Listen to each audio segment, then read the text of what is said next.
उनकी स्मृति को नमन करता हूं, उन्हें मैं हृदय से श्रद्धांजलि अर्पित करता हूं।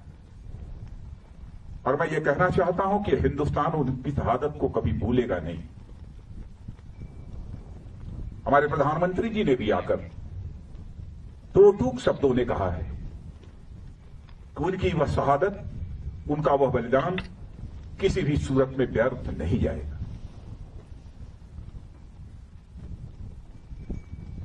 आप जैसे सेना के जवानों को जिन मां बाप ने पैदा किया है, सचमुच में शीश झुकाकर उन मां बाप का भी अपनी तरफ से हार्दिक अभिनंदन करना। हाल में जो कुछ भी हुआ है, भारत और चीन के सेना के जवानों के बीच, मैं कह सकता हूं कि आप लोगों ने केवल भारत की सीमा की सुरक्षा नहीं की है, बल्कि भारत के 130 करोड़ भारतवासियों के सम्मान की आपने सुरक्षा की। इसके लिए भी मैं अपनी तरफ से आप सबका हार्दिक अभिनंदन करना चाहता हूं और देश के अपने सारे ऐसे सेना के जवानों का अभिनंदन करना चाहता हूं। कैसी स्वाभिमान की भावना आप सबके अंदर है। क्या आप सब कुछ बर्दाश्त कर सकते हैं, लेकिन अपने स्वाभिमान पर किसी भी सूरत में चोट नहीं बर्दाश्त कर सकते। आप सभी जानते हैं कि मनुष्य के हृदय की सबसे बलवती भावना यदि कोई होती है तो स्वाभिमान की भावना होती है। स्वाभिमान ये व्यक्तिगत भी होता है, समाज का भी होता है, क्षेत्र का भी होता है, परिवार का भी होता है, लेकिन सबसे ऊपर एक स्वाभिमान होता है, राष्ट्रीय स्वाभिमान।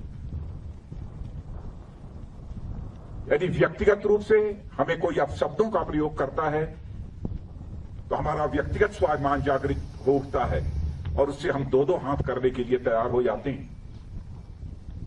वैसे ही हमारे राष्ट्र की सीमाओं पर यदि कोई आंख उठाकर देखने की जरूरत करता है, उस समय हमारा जो स्वाभिमान जागृत होता है उसे हम राष्ट्रीय स्वाभिमान कहते हैं। इसी राष्ट्रीय स्वाभिमान की भावना के कारण ही आप अपनी जिंदगी की चिंता नहीं करते, अपना सर्वस्व न्यौछावर कर देने के लिए तैयार हो जाते। भारत को आजादी भी मिली है तो इसी राष्ट्रीय स्वाभिमान की भावना के कारण ही मिली है। चाहे वह चंद्रशेखर आजाद रहे हों, सरदार भगत सिंह रहे हों, खुदीराम बोस, अशफाकुल्ला खान जैसे लोग रहे। इसी राष्ट्रीय स्वाभिमान की भावना के कारण ही हंसते हंसते फांसी के फंदे को चूम लिया था, तब जाकर यह हमारा भारत आजाद हुआ।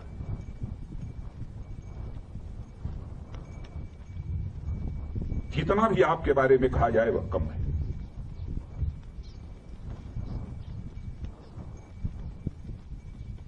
इस समय सीमा के विवाद को सुलझाने के लिए बातचीत का दौर चल रहा है। जो कुछ अब तक की प्रगति हुई है बातचीत की,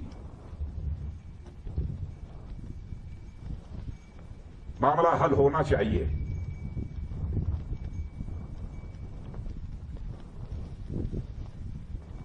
लेकिन कहां तक हल होगा, अभी इस संबंध में मैं कोई गारंटी नहीं दे सकता हूं। लेकिन मैं इतना यकीन दिलाना चाहता हूं कि भारत की 1 इंच जमीन को भी दुनिया की कोई ताकत छू नहीं सकती है, उस पर कब्जा नहीं कर सकती।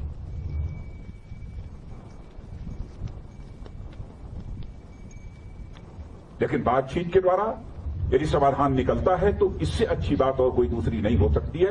वह सिलसिला चल रहा है, मिलिट्री लेवल पर भी बातचीत चल रही है, डिप्लोमेटिक बातचीत भी चल रही है। भारत का जहां तक सवाल है, भारत दुनिया का इकलौता देश है जिसने सारे विश्व को शांति का संदेश दिया है। भारत दुनिया का इकलौता देश है जिसने कि दुनिया के किसी देश पर न तो कभी आक्रमण किया है और न दुनिया के किसी देश की 1 इंच जमीन पर कभी कब्जा किया है। भारत दुनिया का यह इकलौता देश है जिसने भारत की सीमा में रहने वाले लोगों को ही अपने परिवार का सदस्य नहीं माना है, बल्कि पूरे विश्व की धरा पर रहने वाले लोगों को अपने परिवार का सदस्य मानते हुए वसुधैव कुटुंबकम का संदेश सारे विश्व को किसी एक देश ने दिया है तो हमारे और आपके देश भारत ने दिया।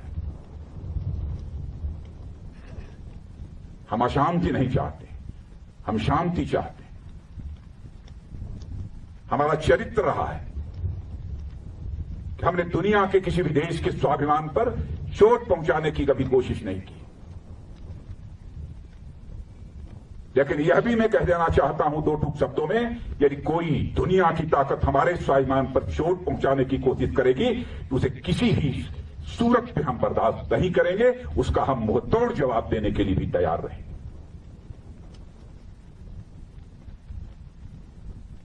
आप सबके ऊपर नाज है और आप सबके बीच आकर सचमुच मैं स्वयं को बहुत ही गौरवान्वित महसूस कर रहा हूं। इसीलिए यह सब सारी बातें मैं बोल रहा हूं। आपके ऊपर भरोसा है।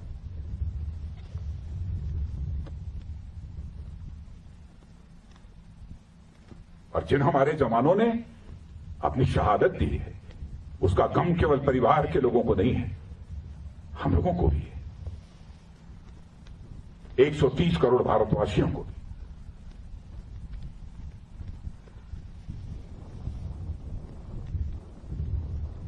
मैं आप सबको बहुत हमारी इच्छा थी कि आप सभी से हमारी भेंट हो। और मित्रों, भरोसा रखना, अब हमारा भारत यह कमजोर भारत नहीं है।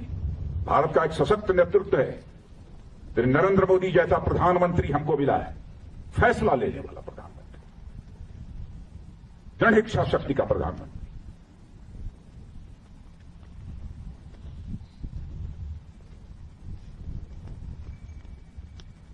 हमारे स्वाभिमान पर कोई चोट नहीं पहुंचा सकता। राष्ट्रीय स्वाभिमान ये हमारी पूंजी है।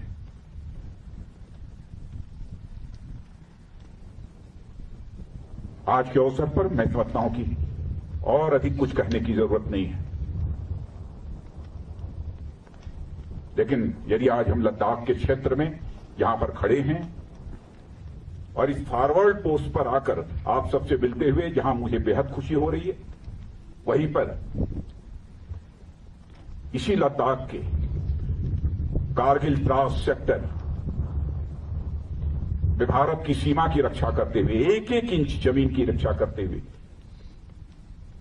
हमारे सेना के जवानों ने जो शहादत दी है, उनको भी मैं इसमें स्मरण करना चाहता हूं और उनको भी मैं श्रद्धांजलि अर्पित करना चाहता हूं, क्योंकि कारगिल दिवस की भी एनिवर्सरी 26 जुलाई को है। और यहां आया हूं तो मैंने सोचा कि दिल्ली से तो उनको स्मरण करेंगे, लेकिन इस लद्दाख की धरती पर आकर उनको स्मरण करना चाहता हूं। और उनकी शहादत सदैव हम सबके लिए एक सोर्स ऑफ इंस्पिरेशन, एक प्रेरणा के स्रोत के रूप में काम करती रहेगी। इन्हीं शब्दों के साथ पुनः आप सबको हार्दिक शुभकामनाएं देता हूं। आपको, आपका और साथ ही साथ आपके परिवार के सभी सदस्यों का भारत का रक्षा मंत्री होने के नाते शीश झुकाकर अभिनंदन करते हुए अपना निवेदन समाप्त करता हूं।